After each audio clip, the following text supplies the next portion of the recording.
This is basically an article about a podcast he went on to. Now, he went on to, they say right here, Flagrant, which is a podcast that's done with the comedians Andrew Schultz and Akash Singh. Excuse me if I butcher that name. Podcast hosts laugh in Trump's face as he struggles to defend rambling. Donald Trump tried to brush it off as a weave. Donald Trump absolutely flailed during an appearance on a podcast where the host openly mocked the former president for his bullshit answers. Okay? During an hour and a half long interview on Flagrant, a comedy podcast hosted by stand-up comedians Andrew Schultz and Akash Singh, Trump spoke so incoherently that the host started to laugh at the Republican presidential nominee. At one point, Singh asked Trump to speculate about who was responsible for his assassination attempt. As Trump embarked on his no answer, he became so blatantly incoherent that he had to outright explain his disjointed speech. As interviewers cackled, it became clear that Trump, as ridiculous as his answers were, was becoming entirely serious about how impressive his weaving was. So the thing I'll say is, I did watch it. I'll bring it up. I'll leave it, I'll put it in the comments. So I did watch this whole thing. So it's about in here. They kind of go in and out of that topic. So the thing that you kind of need to be aware of about the whole assassination attempt is he said at the RNC convention, he doesn't want to talk about it. Like he kind of made a statement at the RNC, like, I don't really want to talk about it, but he addressed it once. But people could be asking about it. And it's like when people ask you, like, hey, who's trying to kill you? Like, you don't want to answer that. One, you don't want to name someone or name an organization or name a country that isn't trying to. Then that just kind of makes you look bad. And if you name someone in the country, it kind of opens you up to a defamation lawsuit. Like, if you came out and said Oprah, like that is not going to sit well. I'm sure Oprah would come out with some defamation.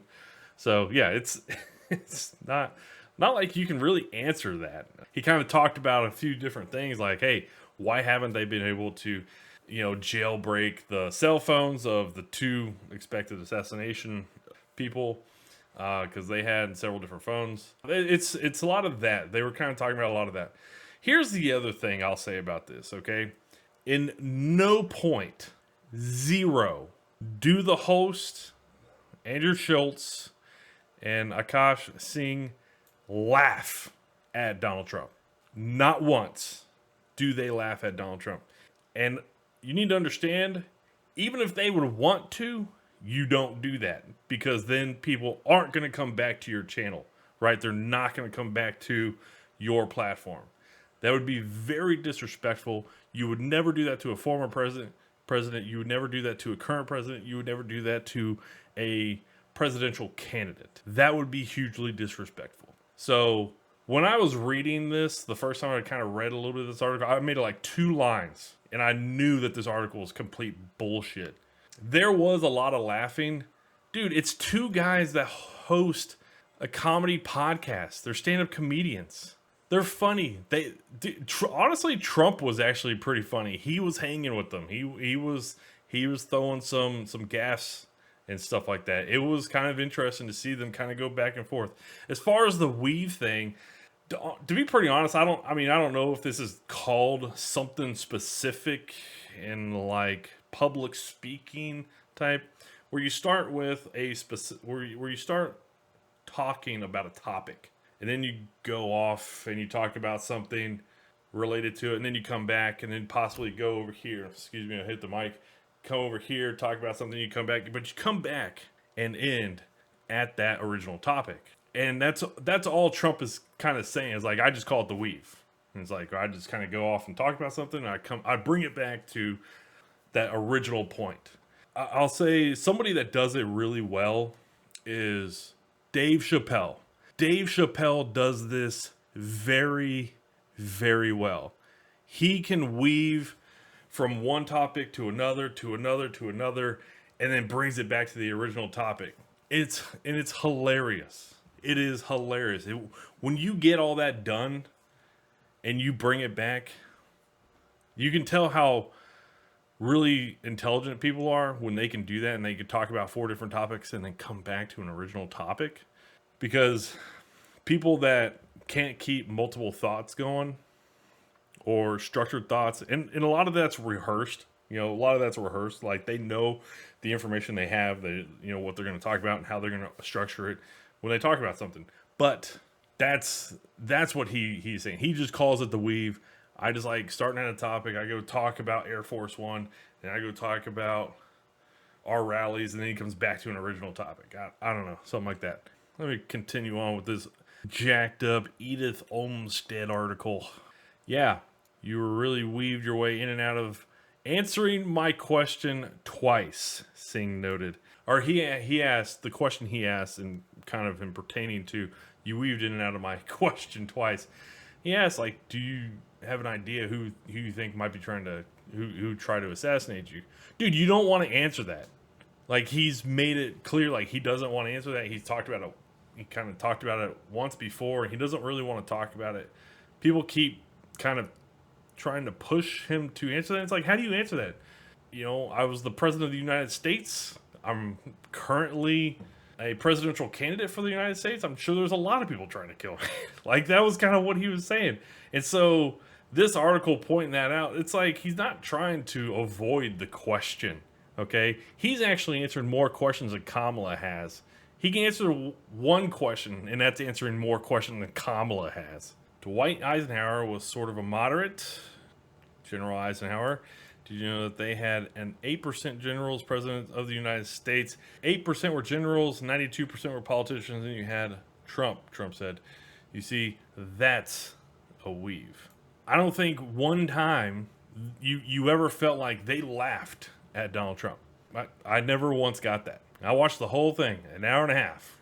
It's a long one. As Trump tried to explain why he had even started to talk about Eisenhower, the host snickered and Trump seemed to grow more and more confused. So, and this is the part that you need to be really careful of. I never, ever use somebody else's talking point. I only use source material. That's why when I had somebody send me this, basically once I got to this part, hour and a half long interview on Flagrant, like I read the rest of that line, but I just went right to, I just looked up Flagrant and just went and watched the hour and a half long episode myself. That was all I did. You got to be sharp, Trump said. If you're not sharp, you're dead. And yes, he did say that. And yes, they did actually laugh at that. They had a little chuckle. And they talk about Biden some. And Biden just sits there. He just sleeps all day. He was just on the beach and he was just sleeping. Trump's disastrous appearance comes as his team launches criticism at Kamala Harris attacking the vice president for appearing on a far more popular podcast in the aftermath of Hurricane Helene. Far more popular podcasts. You know what's interesting? If you would actually just put the podcast here, I would actually check that. This one. Let me do this. So interesting. So Kamala Harris went on this podcast, but yeah, on YouTube she has 989K subscribers, and Trump went on Flagrant with 1.7 million subscribers. Far more popular, I would say probably not. And I would actually just say that statement's just wrong. I'll play this part. If you are gonna make an article on this interview and leave out this topic that he talks about, this is crazy. He basically talks about right here. I'll play a little bit of it. Hopefully I'm at the right spot.